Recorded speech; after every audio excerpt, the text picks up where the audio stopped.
Halo semuanya, kita masuk ke dalam tipe data dictionary. Pada bagian ini kita akan belajar mengenai apa itu dictionary. Kita juga akan belajar mengenai cara mengakses elemen di dalam dictionary. Kemudian lanjut kita akan belajar mengenai sifat dan properti tipe data dictionary. Kemudian kita juga akan belajar mengenai function dict. Dan terakhir juga kita akan belajar mengenai dictionary method. Dictionary adalah tipe data Python dengan kurung kurawal seperti ini.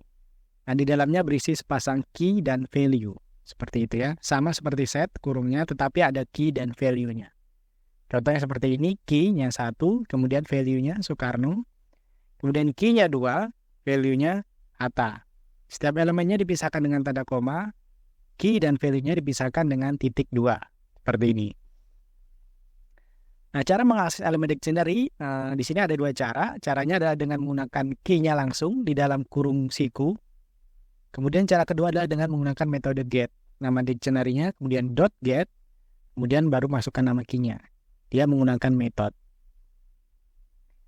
Nah, sifat dan properti tipe data dictionary. Pertama adalah key-nya bersifat unik. Artinya tidak ada key yang sama di dalam dictionary. Sedangkan value-nya bersifat mutable. Value di dalam dictionary bisa kita ubah-ubah. Dan value-nya ini tidak bersifat unik ya. Kita bisa memiliki key yang berbeda tetapi value-nya sama. Kemudian dictionary ini bersifat heterogen. Artinya nilai di dalam dictionary itu bisa berbeda-beda tipe datanya. Nah, di dalam dictionary sama seperti tipe data yang lain ada juga beberapa metode. Contohnya di sini ada keys, value, items, dan juga tadi udah kita pelajari yaitu get untuk mendapatkan elemen di dalam dictionary. Nah, ada juga namanya built-in function dict di dalam dictionary yang digunakan untuk mengkonversikan menjadi tipe data dictionary atau membuat tipe data dictionary. Nanti kita akan pelajari juga langsung di Jupyter Notebook. Oke, kita langsung aja masuk ke dalam Jupyter Notebook kita. Oke, kita udah masuk ke dalam Jupyter Notebook. Nah, untuk membuat dictionary, kita membuatnya menggunakan kurung kurawal seperti ini. Kemudian kita masukkan key-nya, misalnya 1 adalah A. Kemudian 2 adalah B, seperti ini. Nah, ini adalah tipe data dictionary. Kalian juga bisa memasukkan value dengan tipe data yang berbeda. Contohnya seperti ini. 1, misalnya, saya masukkan value-nya adalah list. Kedua 3, kemudian 2, key-nya 2, value-nya adalah set, isinya 1, 2, 3. Seperti ini. Nah, seperti ini juga bisa dilakukan di dalam dictionary. Lanjut adalah cara mengakses elemen di dalam dictionary.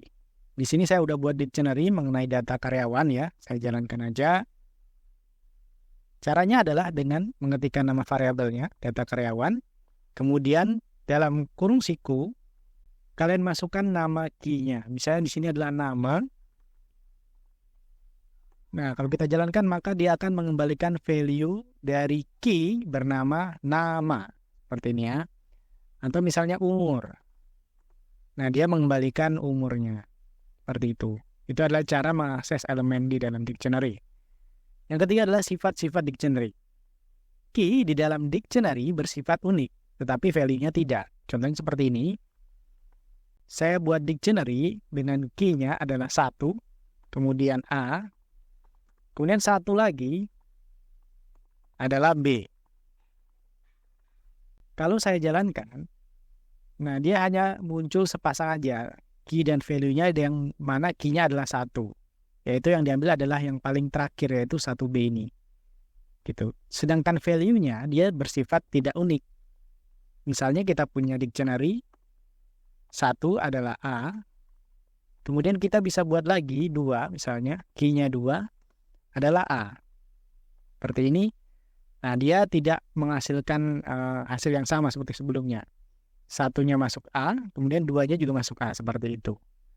Kemudian, dictionary ini bersifat mutable, artinya bisa kita ubah ya value-nya. Contohnya seperti ini, misalnya kita punya variabel namanya A, kita masukkan dictionary, 1 aja, misalnya A seperti ini. Nah, nilai A-nya ini, value-nya ini bisa kita ubah. Caranya adalah A, kemudian kita masukkan key-nya 1, kita ubah misalnya dia menjadi B. Kalau kita cek lagi A-nya sekarang, Nah, dia berubah satunya menjadi B. Kemudian dictionary bersifat heterogen ya, tadi udah saya jelaskan bahwa dia dapat berisi tipe data apa saja, value-nya. Seperti itu. Lanjut adalah metode di dalam dictionary atau metode. Ada yang namanya metode get. Get ini untuk mendapatkan value sama seperti cara mengakses elemen tadi. Contohnya ya, kita punya data karyawan tadi. Kita bisa menggunakan .get, kemudian masukkan nama key-nya, misalnya nama. Ya. Oke, perhatikan kalau dijalankan, nah dia menghasilkan value dari key yang namanya nama, seperti itu. Sama seperti cara mengakses elemen. Kemudian ada keys. Keys ini mengembalikan semua key-nya. Misalnya tadi data karyawan, kita dot, kemudian keys. Oh sorry, ada S-nya ya. Case, nah dia mengembalikan key di dalam dictionary data karyawan tadi. Yaitu nama, umur, dan jabatan. Sama ya, nama, umur, dan jabatan. Kemudian lanjut ada yang namanya metode values. Values berarti dia mengembalikan values. Seperti tadi kita buat data karyawan dot kemudian values. Seperti ini kalau kita jalankan, nah dia mengembalikan values-nya saja. Nah ini ya values-nya. Di dalam dictionary data karyawan ini values-nya berupa list. Masih ada metode-metode yang lain, kalian bisa explore, bisa mempelajarinya sendiri di dokumentasinya, ada webnya ada di sini. Lanjut, kita akan belajar mengenai built-in function dig. Nah, built-in function dig ini berfungsi untuk membuat tipe data dictionary. Contohnya seperti ini ya. Kita bisa, misalnya kita punya variabel C, kita bisa buat seperti ini, DICT, seperti ini aja. Lalu kita cek C-nya, nah dia masih dalam dictionary kosong. Kita bisa memasukkan elemen ke dalam dictionary ini, caranya adalah sama seperti cara kita mengubah elemen tadi. Nah, seperti ini. C, kemudian dalam kurung siku, misalnya kita masukkan key-nya 1, adalah A. Kalau kita jalankan, kemudian kita cek C-nya, C yang tadinya dictionary kosong, sekarang sudah memiliki elemen. Satu elemen yaitu dengan key 1, value-nya A. Seperti itu. Oke, itu aja mengenai tipe data dictionary. Kita udah mengenal tipe data dictionary.